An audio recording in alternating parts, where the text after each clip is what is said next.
자, 하나님 말씀은 사무엘하 6장 6절에서 15절까지의 말씀입니다.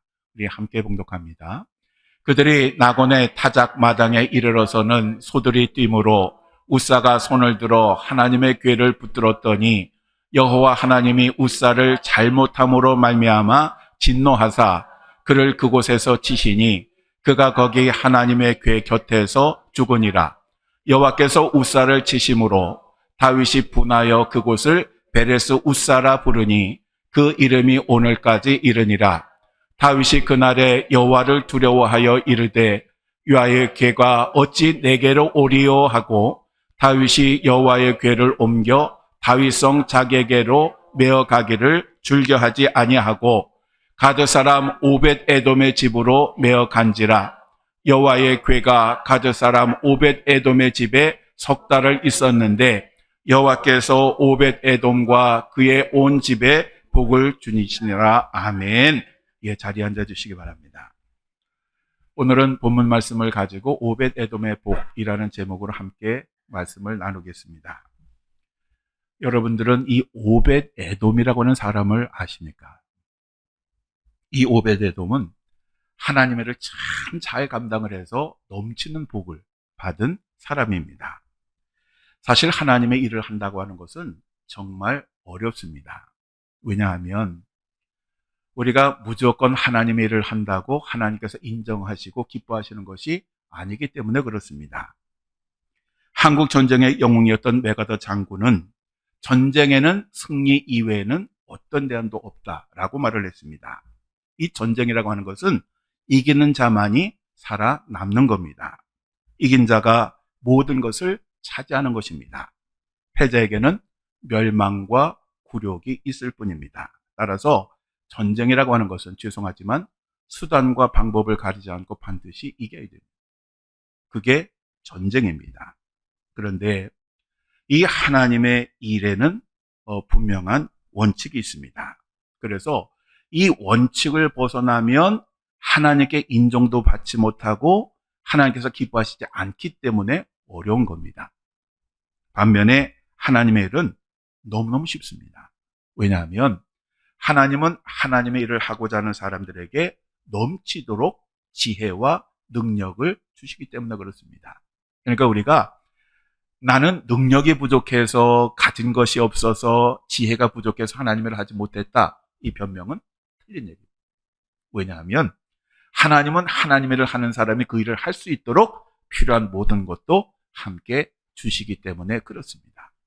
그러니까 일을 하는 사람들이 순종하면 그리고 하나님의 말씀에 귀를 잘 기울이면 그 일을 얼마든지 감당할 수 있습니다. 그렇기 때문에 하나님의 일은 굉장히 쉬운 것입니다. 한낱 농부에 불과했던 그리고 전쟁 경험이 전혀 없었던 기드온과 300명의 용사들이 메뚜기 떼와 같이 많고 바다의 그 모래처럼 많은 그 아말렉과 그 연합 군대를 격파하는 그러한 이야기가 성경에 기록되어 있습니다. 그렇게 수많은 적들을 어떻게 300명의 용사를 가지고 이길 수 있었을까요?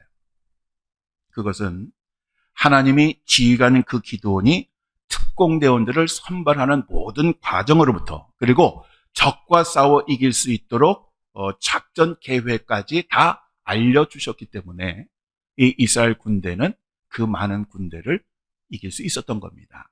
기드온이 한 일은 뭐냐? 하나님께서 하라고 하시는 대로 순종을 한 겁니다. 순종을 했더니 상상도 하지 못하는 놀라운 승리를 거둘 수가 있었던 것입니다. 오늘 본문 말씀은 다윗이 이스라엘의 왕이 된 후에 제일 먼저 한 일은 수도를 헤브론에서 예루살렘으로 옮기는 것이었고 예루살렘을 수도로 정한 후에 주변 국가들을 점령을 해나갑니다. 그래서 그동안 그렇게 이스라엘의 백성들을 못 살게 굴었던 그 주변 나라들을 다 하나하나 점령을 하고 조공을 받습니다. 그때에 블레셋이 위기의식을 느낍니다.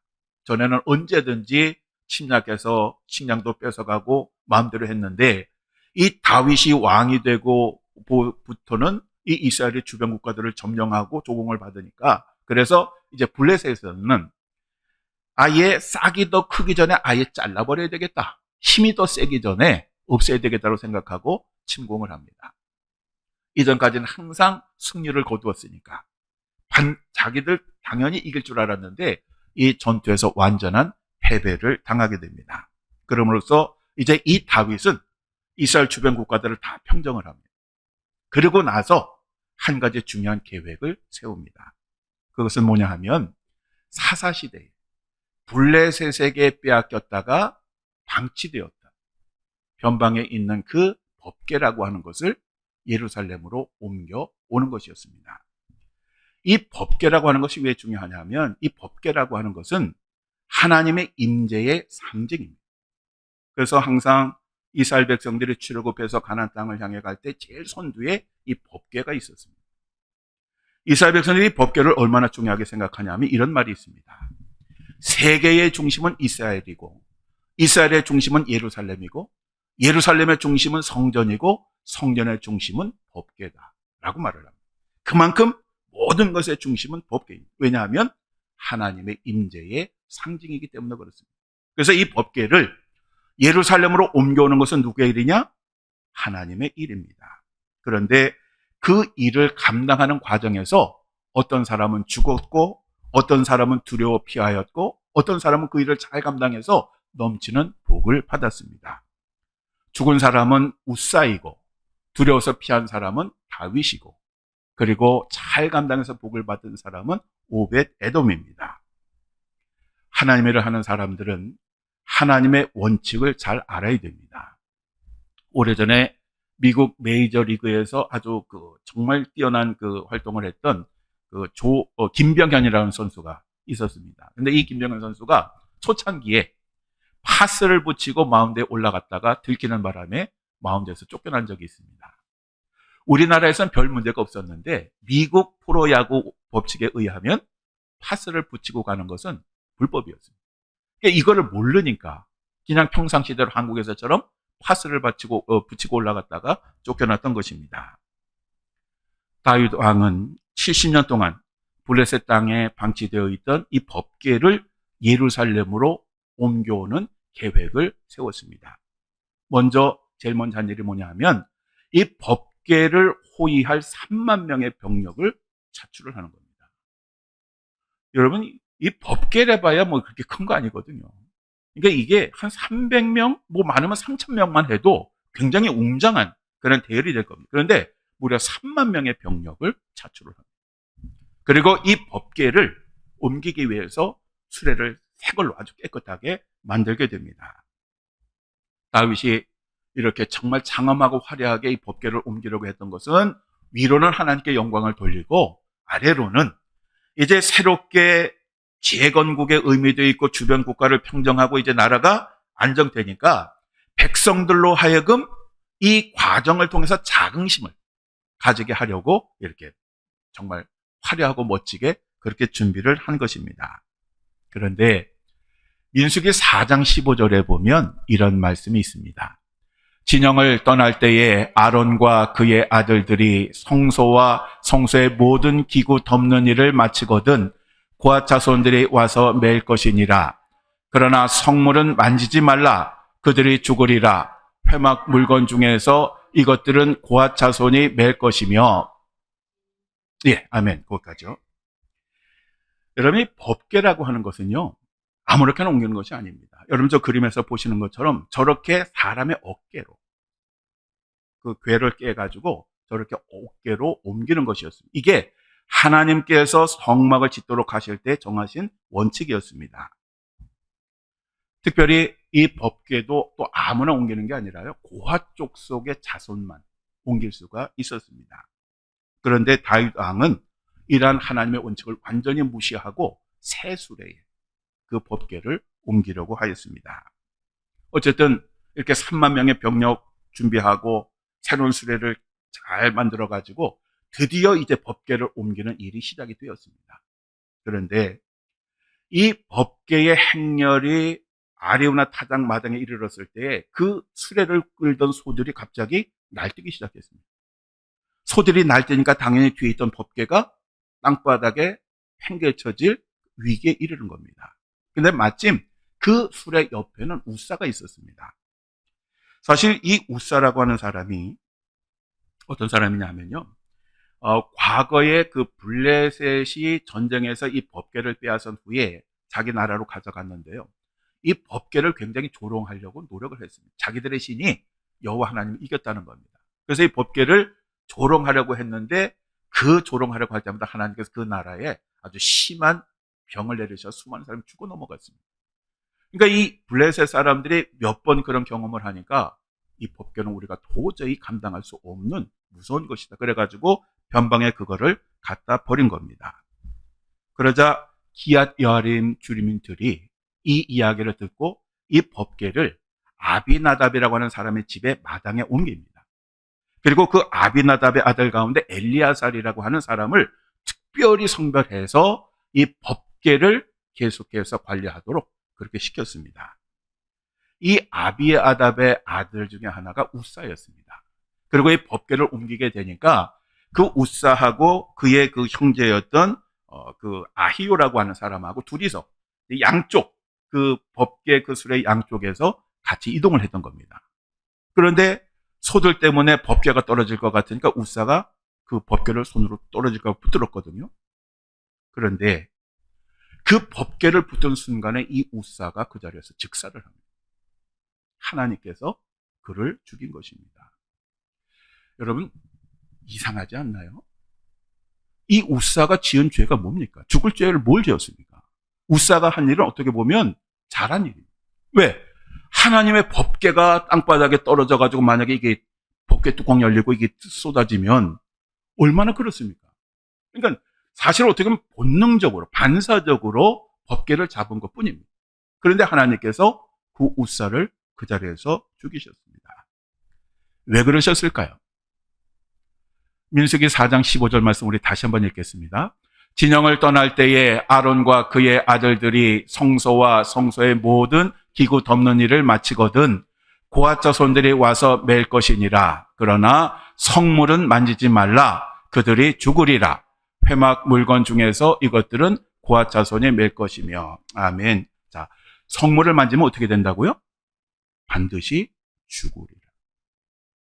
그러니까 이 성막에 있는 이 성구들은요, 절대로 사람이 만지면 안 됩니다.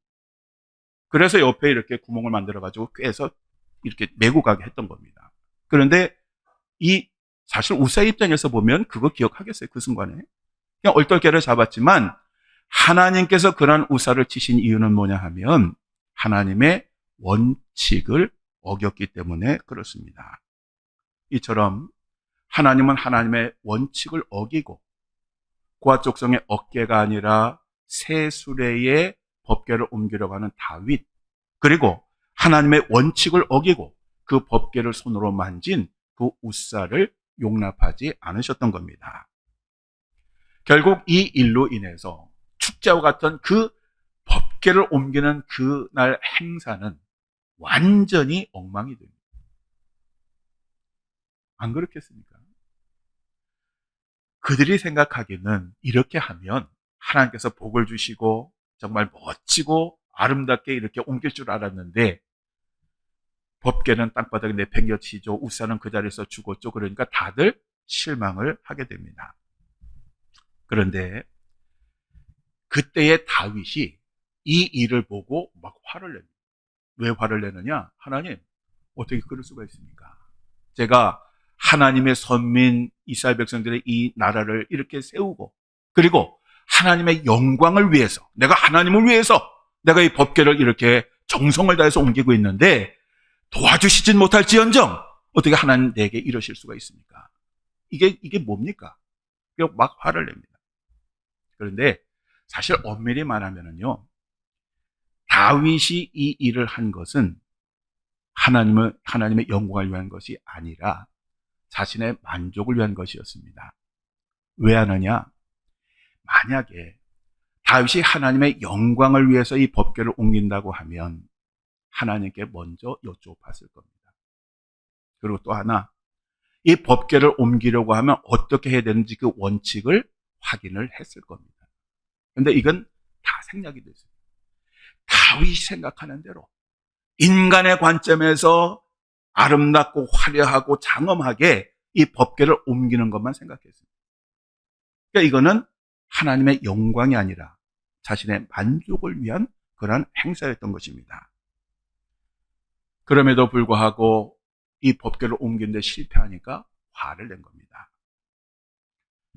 뿐만 아니라 이 다윗은 일이 이렇게 벌어지니까 그 법궤를 예루살렘으로 옮기는 것을 두려워하고 꺼려했다라고 성경은 말씀합니다. 이제 이 다윗의 생각은 그런 겁니다.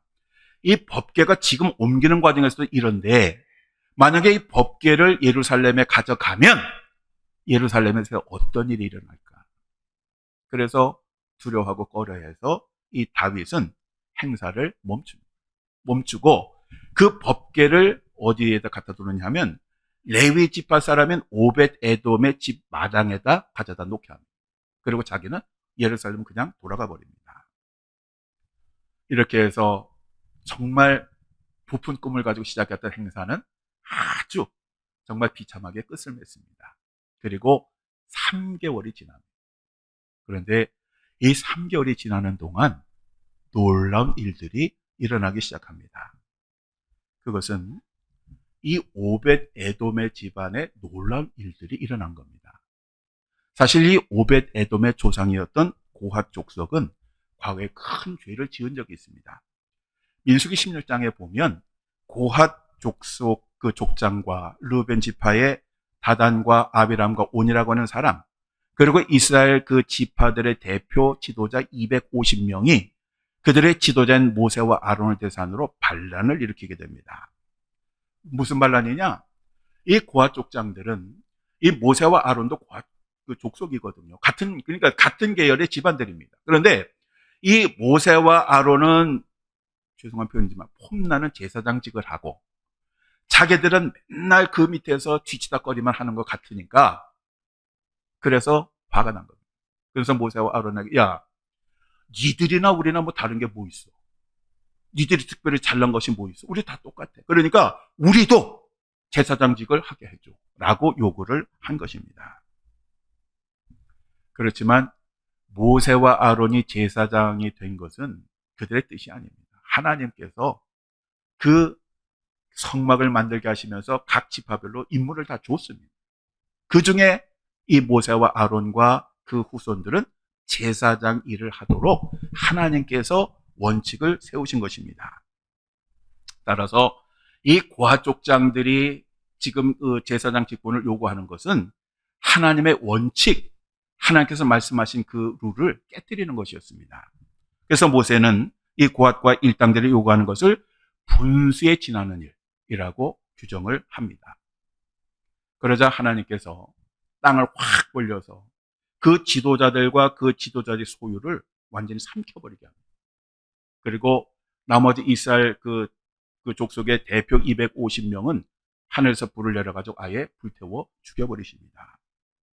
오벳 에돔은 이러한 조상들의 죄를 통해서 하나님의 그 법궤를 어떻게 해야 되는지를 아주 뼈저리게 배운 겁니다. 그걸 배웠기 때문에 이 오벳 에돔이 자기 집에서 3개월 동안 그 법궤를 모시는 동안 정성을 다하고 하나님의 원칙대로만 그 법궤를 다룬 것입니다. 사실 이 오벳 에돔의 이 법궤를 맡을 때에는 우사가 하나님의 진노로 죽고 믿음의 왕이라고 하는 다윗이 그거 싫다고 내빼는 그러한 상황이었습니다. 따라서 모두가 짜증내고 모두가 하기 싫어하고 모두가 즐겨하지 않던 그때에 굳이 자기가 맡지 않아도 되는 일, 그 두려운 일을 맡아서 3개월 동안 열심히 한 것입니다. 사실 3개월은 결과적인 것이지 얼마나 했을지 모릅니다. 그냥 매일매일 그렇게 했습니다. 그랬더니 하나님께서 이 오벳 에돔과 그 가족에 큰 축복을 내리셨고 그뿐만 아니라 그 자손들에게도 큰 복을 내리셨습니다. 그것이 역대상 26장 5절에서 9절에 나오는데 우리 한번 읽겠습니다. 여섯째 암멜과 일곱째 이사갈과 여덟째 불레데이니 이는 하나님이 오벳 에돔에게 복을 주셨습니다. 그의 아들 스마야도 두어 아들을 낳았으니 그들의 조상의 가문을 다스리는 자요 큰 용사라. 스마의 아들들은 오드니와 르바엘과 오벳과 엘사밧이며 엘사밧의 형제 엘리후와 스마갸는 능력이 있는 자이니 이는 다 오벳 에돔의 자손이라. 그들과 그의 아들들과 그의 형제들은 다 능력이 있어 그 직무를 잘하는 자이니 오벳 에돔에게서 난 자가 62명이며 또 무셀레마의 아들과 형제 18명은 능력이 있는 자라. 아멘. 하나님께서요, 그 일을 정말 아무도 하려고 하지 않는 그 일을 잘 감당한 오벳 에돔뿐만 아니라 그의 가족 그리고 자손들에게도 지금 읽으신 것처럼 아주 큰 그러한 복을 내리셨습니다. 자, 이러한 것이 사람들에게 보여졌고 누군가가 이것을 다윗 왕에게 보고를 합니다. 다윗 왕은 싫다고 두렵다고 포기했는데 그 법궤를 오벳 에돔이라는 사람이 잘 모셨더니 하나님께서 이렇게 큰 복을 주셨습니다. 그러자 다윗이 그제서야 자기 자신의 잘못을 깨닫게 됩니다. 그래서 다시 법궤를 옮길 계획을 시작합니다. 이제는 자기 멋대로 하지 않았습니다. 사람의 눈에 보기 좋은 것 이거 중요하지 않았습니다. 하나님께서 정하신 원칙대로 하나님의 방법대로만 옮기기로 계획을 세우고 실행을 합니다. 그래서 이 법궤가 옮겨가는 그 장면을 성경은 이렇게 묘사합니다. 다윗이 가서 하나님의 궤를 기쁨으로 메고 오벳 에돔의 집에서 다윗성으로 올라갈새 여호와의 궤를 맨 사람들이 6걸음을 가매 다윗이 소와 살찐 송아지로 제사를 드려 다윗이 여호와의 앞에서 힘을 다하여 춤을 추는데 그때에 다윗이 배 에봇을 입었더라. 다윗과 온 이스라엘 족속이 줄거이 환호하며 나팔을 불고 여호와의 궤를 메어 오니라. 아멘. 처음 법궤를 옮길 때에는 정말 황당하고 비극적으로 결말이 됐지만 이번에는 다윗과 이스라엘 백성들이 정말 큰 기쁨과 그 즐거움 가운데 축제 분위기 가운데 이 성막을 성공적으로 예루살렘으로 옮기게 됩니다. 다윗은 얼마나 좋은지 앞에서 덩실덩실 춤을 춥니다. 덩실덩실 춤을 추다 보니까 그 옷이 흘러내렸는데 왕의 체신이고 뭐가 없었습니다. 너무너무 좋으니까. 그렇게 해서 이 법궤를 예루살렘으로 옮기게 됩니다. 하나님의 일을 하는 사람들은 하나님의 원칙을 바로 알아야 하고 하나님의 원칙대로 행동을 해야 됩니다. 여기에는 절대로 편법이나 타협이 끼어들 여유가 없는 것입니다. 자, 예를 들면 우리가 누군가를 사랑해야 됩니다. 사랑은 우리의 의무입니다. 그런데 그 사랑을 할 때 내가 나의 의지와 노력을 가지고 사랑하는 것은 참 사랑이 아닙니다. 어떤 사랑을 해야 되느냐? 하나님이 죄인인 나를 사랑하셨던 그 사랑, 그 사랑으로 사람을 사랑해야 그것이 참 사랑입니다. 또 누군가가 나에게 원수 같은 사람을 용서할 때에 내가 이래서는 안 되지, 내가 그리스도니까 용서해야지, 내가 정말 의지를 가지고 용서할게. 겉으로 보기엔 좋은 것 같지만 이것도 아닙니다. 우리가 사람을 용서할 때는요, 내 의지를 가지고 하는 게 아니고요, 하나님이 나 같은 죄인을 용서하셨는데 그 용서함을 가지고 용서를 해야 그 용서함이 영원합니다. 그렇지 않고 인간적인 마음으로 용서를 하면 그놈 또 꼴을 보면 또 다시 화가 치밀어 오르게 되어 있습니다. 또 우리가 자비를 베풀 때도 마찬가지입니다. 어려운 사람들에게 자비를 베풀 때에 가진 사람이 가지지 못한 사람에게 베푸는 그 마음으로 하면 틀린 겁니다. 어떻게 해야 되느냐? 마치 주님께 하듯. 우리가 자비를 베풀어도 주님께 하듯 하면 내 공로도 없고요, 자랑할 것도 없습니다. 오직 기쁨만 있습니다. 사랑하는 주님에게 내가 무엇인가 할 수 있다면. 그러니까 우리가 어려운 사람들 도울 때는 그러한 마음으로 도와야 하나님이 기뻐하시지, 내가 이 정도는 할 수 있지 라고 하고 돕는 거는 인간은 좋을지 몰라도 하나님에게는 영광이 되지 않는다는 겁니다. 또 우리가 사역을 할 때도 마찬가지입니다. 교회에서 우리가 직분을 맡아 이 사역을 할 때에 우리가 시간이 있다면 잊어버리는 게 뭐냐 하면 이 정도 일은 할 수 있지 뭐. 내 경험도 있고 아는 것도 있고. 그래서 처음에 직분을 받을 때에는 오직 기도하면서 하다가 시간이 지나면 기도할 필요가 없습니다. 뭐 다 해봤는데 뭐. 그래서 그렇게 일을 합니다. 그렇게 해서 일은 잘할 수 있습니다. 근데 하나님이 기뻐하시느냐? 그렇지 않습니다. 하나님이 기뻐하시는 것은 하나님이 주시는 능력으로, 성령의 능력으로 그 일을 감당하는 겁니다. 그래서 처음에 말씀드렸지만 하나님의 일을 하는 것이 왜 어렵냐? 이 원칙대로 해야만 하기 때문에 어려운 것입니다. 그렇지만 왜 쉽냐? 하나님께서 하실 수 있도록 지혜와 능력을 주시기 때문에 그렇습니다. 그리고 우리가 또 하나 기억해야 될 것이 있습니다. 그것은 우리가 하고 싶은 일을 하는 것도 중요하지만 하기 싫고 싫어하는 일도 하나님께서 내게 맡기신다면 그것을 기쁨으로 감당을 해야 한다는 것입니다. 오벳 에돔이 바로 그랬습니다. 남이 즐거워하지도 않고 피하려고 하는 그 일, 믿음이 좋다고 하는 그 사람들마저도 외면했던 그 일을 무명의 오벳 에돔이 기쁨으로 감당을 한 것입니다. 우리 하나님은 모든 사람들에게 공평한 기회를 주십니다. 그런데 어떤 사람들은 자기에게 알맞는, 자기가 좋아하는, 그리고 사람들이 인정을 쉽게 할 수 있는, 속된 표현으로 하면 폼나는 일을 하려고 기다립니다. 이거는 아니야. 내가 조금 더 기다려서 내가 다른 일을 할 거야. 그러는 사이에 하나님께서 우리들에게 주신 그 기회는 다 지나가 버립니다. 그리고 결국 인생의 마지막에 이르게 됩니다. 우리가 늘 기억해야 될 것은 우리들을 창조하시고 그리고 구속하신 그 하나님의 일을 우리가 할 수 있다고 하는 것, 이거는 보통 일이 아닙니다.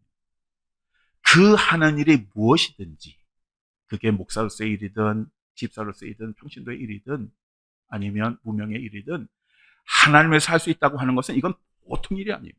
하나님이 나를 기억하시고 나를 선택하시고 내게 맡기신 것입니다. 그러면 무슨 일이든지 그게 크든 작든 세상 사람들이 인정하든 모르든 감사한 마음으로 기쁨으로 해야 합니다. 그래서 하나님의 일에는 오벳 에돔과 같은 사람이 필요합니다. 즉 정리하면 모두가 두려워하지만 감당할 줄 알고 모두가 싫어하지만 스스로 차원에서 맡을 수 있는 사람, 또 누군가가 해야 한다면 주님 제가 하겠습니다 라고 자원하는 사람이 필요합니다. 저희가 예전에 제가 하겠습니다라는 말씀을 가지고 우리가 속해서 나눈 적이 있죠. 오늘 하나님에게 필요한 사람이 이런 사람입니다. 주님 제가 하겠습니다. 저는 부족하지만 연약하지만 하나님 믿고 그 일을 하겠습니다. 사람들이 몰라줘도 상관없습니다. 하나님을 위해서 하는 일이라면 제가 기꺼이 하겠습니다 라고 하는 사람이 필요합니다. 사랑하는 성도 여러분, 오벳 에돔의 복을 아십니까? 하나님의 일을 하나님의 원칙대로, 또 다른 사람이 하기 싫어하는 일을 스스로 자원을 해서, 또 그 일을 행함으로 주변의 사람들에게 선한 영향력을 끼쳐서 그들의 삶을 변화시킨 이 오벳 에돔에게 주시는 하나님의 복입니다. 그는 이름 없는 성도였지만 믿음과 열정이 있다고 잡아오던 그 모든 사람들을 부끄럽게 만들었고 그들로 하여금 다시 하나님의 신실한 일꾼으로 세워지도록 영향력을 미칠 수가 있었습니다. 오늘 여러분들이 바로 이 시대에 오벳 에돔과 같은 사람이 되시고 또 오벳 에돔에게 주시는 하나님의 그 놀라운 그 복이 여러분과 여러분의 가정, 여러분의 자손들에게도 넘치게 되시기를 주님의 이름으로 간절히 축원합니다. 기도하시겠습니다.